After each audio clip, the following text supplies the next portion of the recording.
El diseño arquitectónico es otro aspecto clave de la relación entre la arquitectura y el urbanismo. El diseño arquitectónico se refiere al proceso de crear edificios y espacios habitables que sean atractivos, funcionales y seguros para las personas. Y para entrar a fondo, la Dirección de Investigación de la Facultad de Arquitectura de la Universidad de San Carlos presenta Ciencia e Investigación. Un programa de la Dirección de Investigación de la Facultad de Arquitectura en el marco de la arquitectura, el diseño y el urbanismo. Esta es la unidad responsable de la planificación, organización, dirección y supervisión de las actividades de investigación en el área de arquitectura del diseño gráfico y posgrados. Ciencia e Investigación. Bienvenidos.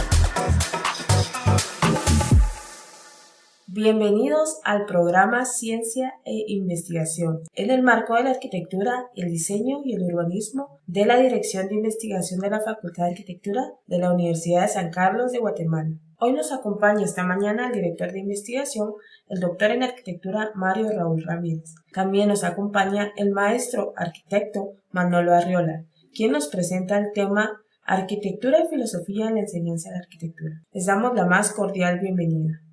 Muy buenos días a la audiencia de Radio Universidad.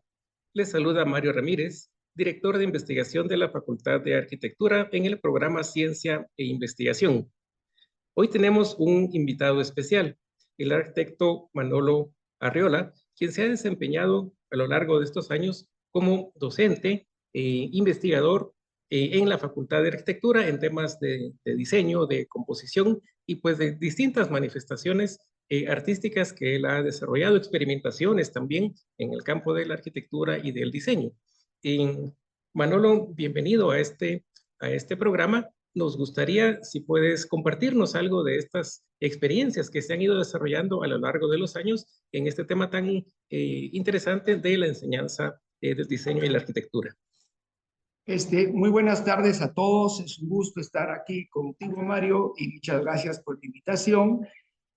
Sí, me parece muy interesante hablar de la arquitectura y la enseñanza. Bueno, yo recuerdo que cuando entré a la Facultad de Arquitectura hace muy buenos años, nos planteaban, la duda era la duda existencial sobre qué es la arquitectura y qué es ser arquitecto. Entonces, en cuanto a qué es la arquitectura, planteaban las tres condiciones clásicas que vienen desde Vitruvio, ¿sí? La condición estética, que está relacionada con el arte, la condición técnica, que está relacionada obviamente con la técnica, pues, así, que manejamos los arquitectos, y la condición científica, ¿sí? Que está relacionada justo, yo diría que en algunos momentos muy pequeños tocamos la epistemología, en algunos casos, y por qué no decirlo así, pero en la mayoría de casos se trata de una razón discursiva que está vinculada con el cálculo estructural, con la matemática, con la física, etcétera, ¿no? Entonces, el asunto es de que saberlo en teoría es una cosa y ponerlo en la práctica son dos cosas distintas. Son dos mundos de conciencia. Un mundo abstracto, ¿sí? En la teoría es un mundo abstracto y en la práctica ya es una conciencia concreta, ¿sí? Que en algún momento puede ser intuitiva, puede ser perceptiva, puede tener una base científica también, ¿por qué no? Pero no deja de ser cargada de un pensamiento empírico. No hablemos de un empirismo pobre, sino que hablemos de ese empirismo que está vinculado con la ciencia, ¿verdad? Que podemos nosotros levantar cualquier concepto, experimentarlo y llevarlo a un nivel científico, ¿sí? A un nivel de ciencia cuando vamos a hablar de razón discursiva, nada más. Si hablamos de epistemología, pues es mucho más profundo todavía, más complejo. Y bueno, ahí tendríamos que detenernos un poco más porque no es tan fácil llegar a ese nivel. Manolo, si me lo permites, y para nuestra audiencia también, en la Facultad de Arquitectura también tenemos ciertos espacios para propiciar esta discusión, y uno de ellos se conoce como el Seminario de Epistemología, que propiamente explora, indaga sobre esa naturaleza de los objetos de estudio, de los objetos de conocimiento en el campo de la arquitectura, cómo llegar a estos objetos de conocimiento, con qué método o métodos podría llegarse. Entonces son reflexiones interesantes desde esta vertiente epistemológica, pero también me llama la atención lo que comentabas sobre esta reflexión sobre si la arquitectura es ciencia, y efectivamente Vitruvio comienza con esta frase que me llamó mucho la atención en las distintas ediciones manuscritas o impresas de Vitruvio. Invariablemente aparece en el libro 1, capítulo 1 de Vitruvio: la arquitectura es ciencia. Entonces esto es una frase pues muy poderosa, por supuesto, de que en la época romana esta ciencia era diferente.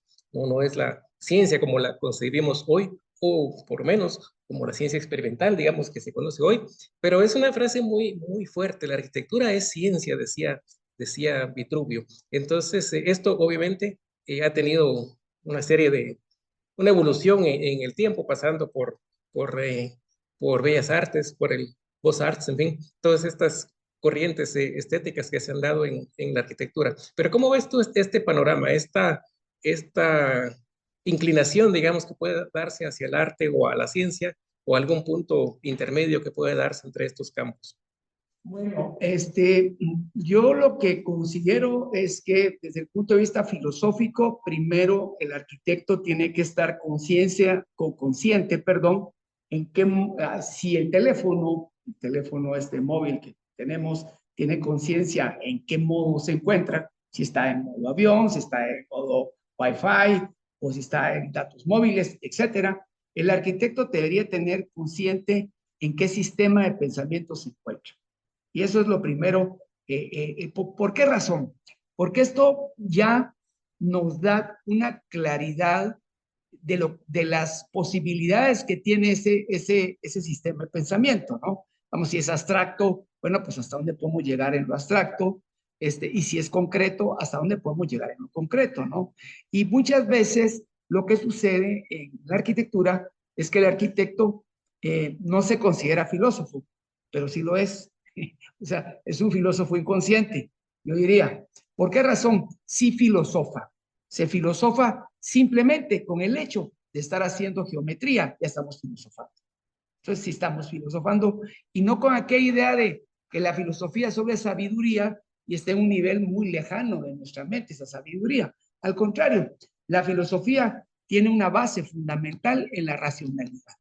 Sobre la base de la racionalidad, la filosofía ha estudiado no solamente el pensamiento racional, el pensamiento intuitivo, el pensamiento, qué sé yo, epistemológico, que tiene una línea, el pensamiento fenomenológico, en fin, ha estudiado prácticamente los sistemas de pensamiento naturales que el hombre desarrolla o que ha desarrollado a lo largo de la historia, ¿sí? Y que los ha puesto metodológicamente a prueba, ¿sí? Porque al final, cuando hablamos de la fenomenología, no es más que un pensamiento natural que Husserl lo que hizo fue ordenarlo, ¿sí?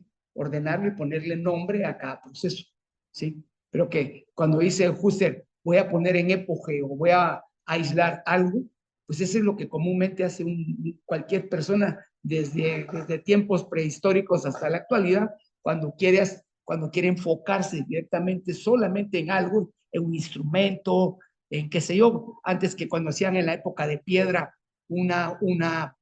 qué sé yo, una punta de flecha, pues iban a concentrar en la punta de flecha. Ahí está haciendo época, en ese momento. Y está tratando de esa época, ya Husserl ahí, bueno, ya le pone otro montón de peros al asunto, pues es parte de la metodología, pero eso es natural en el hombre, los momentos esos. Y así es como el problema fenomenológico se aborda, como también otros tipos de pensamiento dentro de la misma filosofía se abordan también de manera, podríamos decir, racional, con sistemas del pensamiento natural del hombre. ¿va? Como en el caso también de, que decirte, de la hermenéutica. ¿Va? La hermenéutica es un derecho del ser, el derecho de interpretar. ¿Va? Es un derecho universal del ser. Todos interpretamos. Y nadie nos dice, es que eso es hermenéutica. No. Ya lo aprendemos a nivel de la universidad. Pero realmente la filosofía lo único que ha hecho es ordenar ese pensamiento. Eso diría yo. Entonces, sobre la base del ordenar el pensamiento y de la conciencia del mismo, yo creo que podríamos ahí, pues, crear, pues, todas estas condiciones adecuadas, ¿no? Para poder profundizar, pues, en la arquitectura.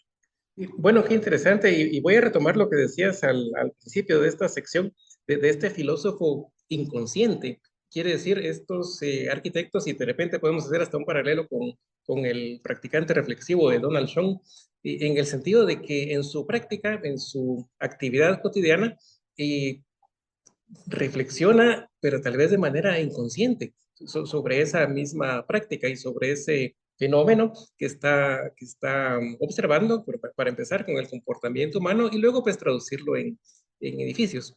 Entonces me llama mucho la atención esto que tú acuñabas como filósofo inconsciente. Y luego pues también me llama la atención dentro de la filosofía que en muchos casos se considera la misma noción de espacio como algo, como una categoría especial. Para algunos, como Kant, pues forman parte de esas categorías a priori, ese mundo que ya existe afuera de la persona, digamos, que lo piensa.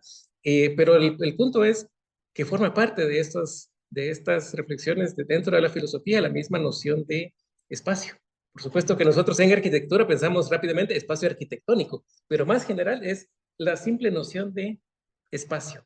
Entonces, no sé cómo has visto en la enseñanza de la arquitectura, cómo has visto todo este aspecto. Bueno, yo diría que deberíamos de quitarle a la arquitectura en un inicio la idea de utilidad. La idea de utilidad es ya una tendencia, sí, es una tendencia inclusive filosófica que podríamos llamar positivista. Podemos caer en el positivismo que hace esa reflexión de que solo es bueno aquello que es útil, ¿no? Y eso puede ser que nos lleve a desaprovechar justo el ver el espacio, el simple hecho de ver el espacio sin utilidad, que tiene un sentido más profundo, ¿ya? Definitivamente. Vamos a tener un sentido más profundo y de mayor reflexión, ¿ya?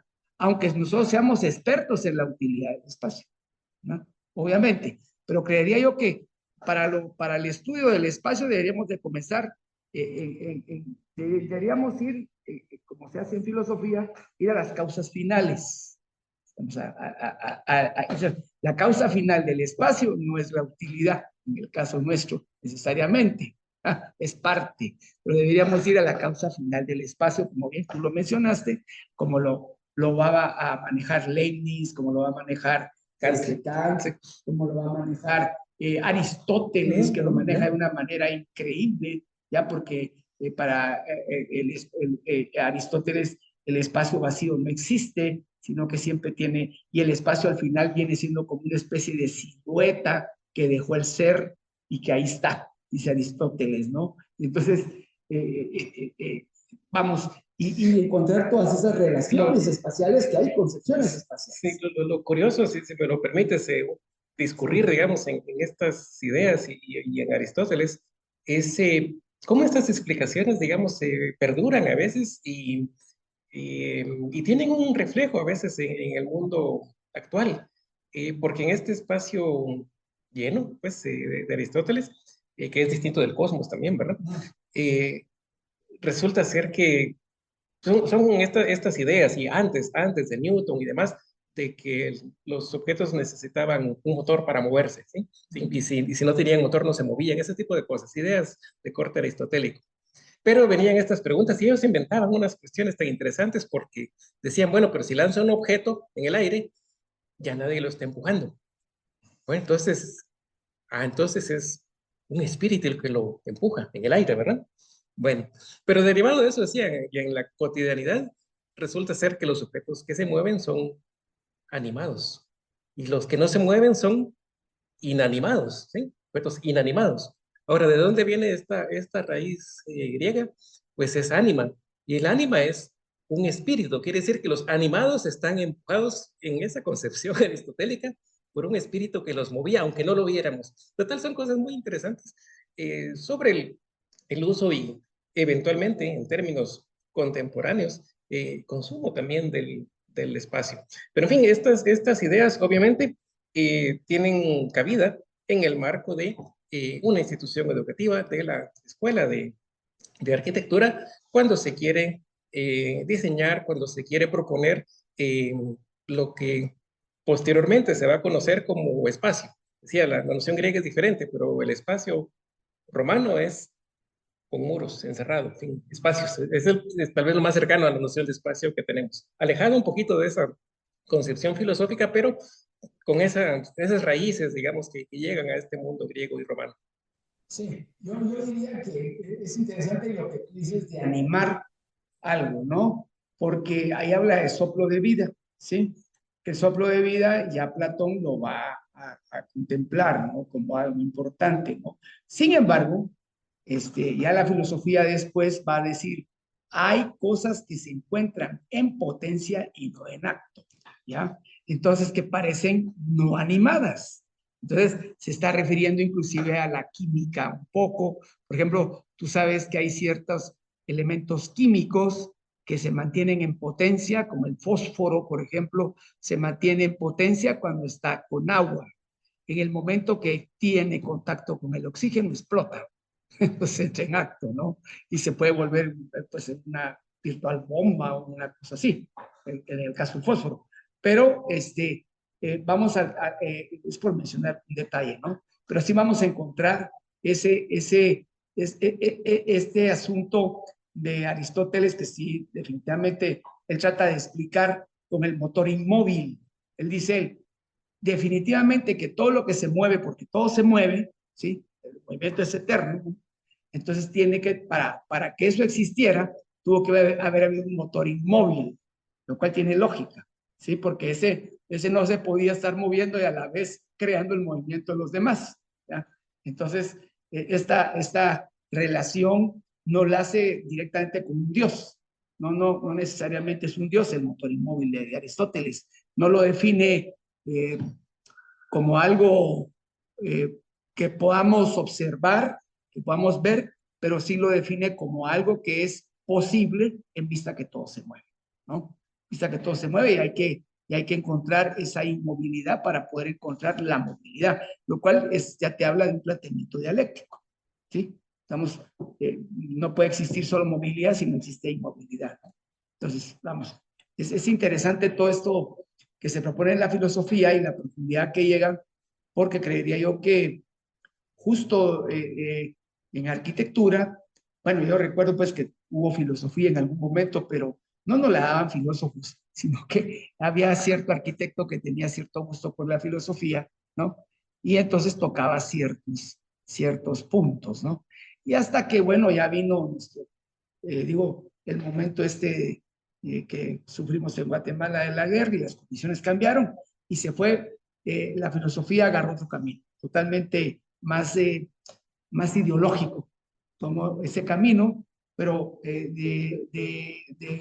cuando acabó ese proceso y nuevamente se trató de salvar la filosofía, por temores X o Y, desapareció a la par de todo lo ideológico. Entonces, yo creería que también el tener pensamiento libre, que es lo que te da la filosofía, también es temeroso en educación, ¿no? Pero deberíamos de tenerlo, porque eso nos da mucho fundamento para la creatividad, diría yo, mucho fundamento. Bueno, gracias, Manolo, y tal vez tenemos unos minutos todavía, pero ¿cómo considerarías tú o hacer una invitación también a nuestros estudiantes para que este filósofo inconsciente pues vaya tomando conciencia de su propio proceso, que reflexione sobre su misma práctica, ya sea en un proceso formativo, como pues decía, en el caso de los estudiantes de la Facultad de Arquitectura, o para quienes ejercen el oficio, en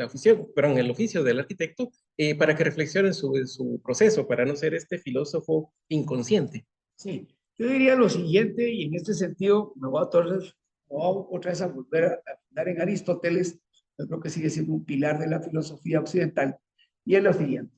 Aristóteles decía que la filosofía nace efectivamente de dos cosas, de la incertidumbre, decía Aristóteles, y de la curiosidad, ¿ya? Y que el descubrir algo nuevo daba mucha felicidad.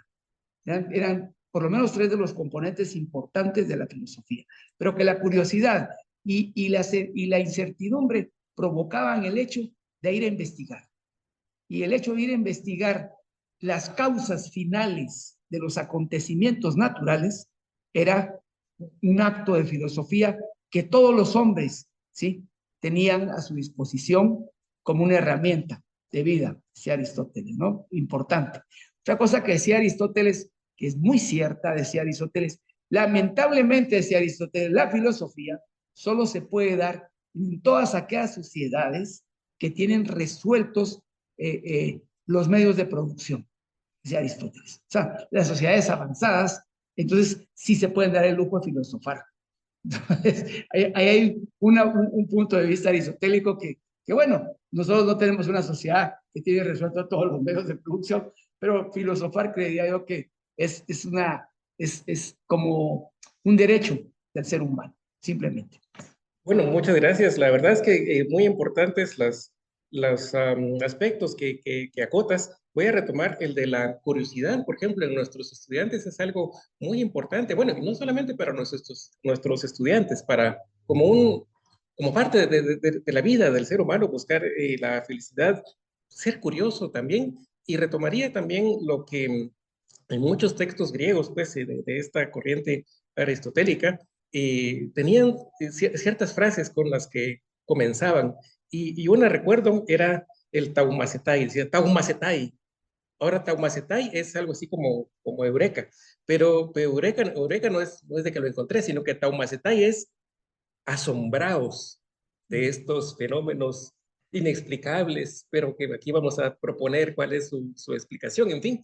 Entonces era asombrarse del mundo, y es una invitación obviamente a conocerlo, esa curiosidad. Entonces esto pienso que es muy importante para nuestros estudiantes, la curiosidad, el asombro y la felicidad de descubrir este conocimiento en el campo de la arquitectura y el diseño. Y tenemos unos minutos todavía, por si quieres hacer un cierre final de la entrevista, siempre para nuestra audiencia de Radio Universidad. Sí, yo diría que estos tres principios son importantes para crear una mente crítica, diría yo, porque justo va a ser el estudiante el que, a partir de ese anhelo, de esa pasión que provoca la curiosidad de un fenómeno, el misterio, el descubrir el misterio del fenómeno, ¿sí?, y el poder obtener felicidad al descubrirlo, ¿sí?, lo va a hacer crítico, va a ser suyo un nuevo conocimiento que lo plantea frente a otros como un planteamiento crítico muchas veces, ¿sí? O sea, no va a ser aquel estudiante que se conforma solamente con lo aprendido en las aulas.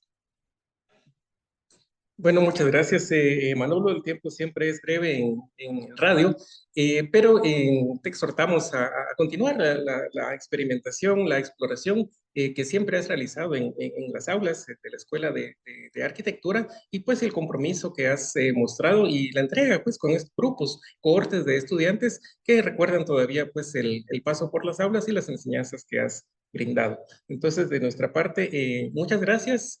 Un saludo a nuestra audiencia de Radio Universidad. Hasta una próxima emisión. Este ha sido el programa Ciencia e Investigación de la Dirección de Investigación de la Facultad de Arquitectura de la Universidad de San Carlos de Guatemala.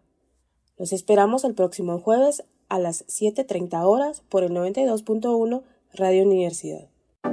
Hoy, en Ciencia e Investigación, entramos a fondo y dimos a conocer los principales eventos de la Dirección de Investigación de la Facultad de Arquitectura que realiza en colaboración con universidades extranjeras y departamentos de la Universidad de San Carlos que son de interés general para distintas disciplinas de profesionales. Vuelva a escucharnos el próximo jueves a las 7:30 horas por Universidad 92.1 FM, conectados con la realidad.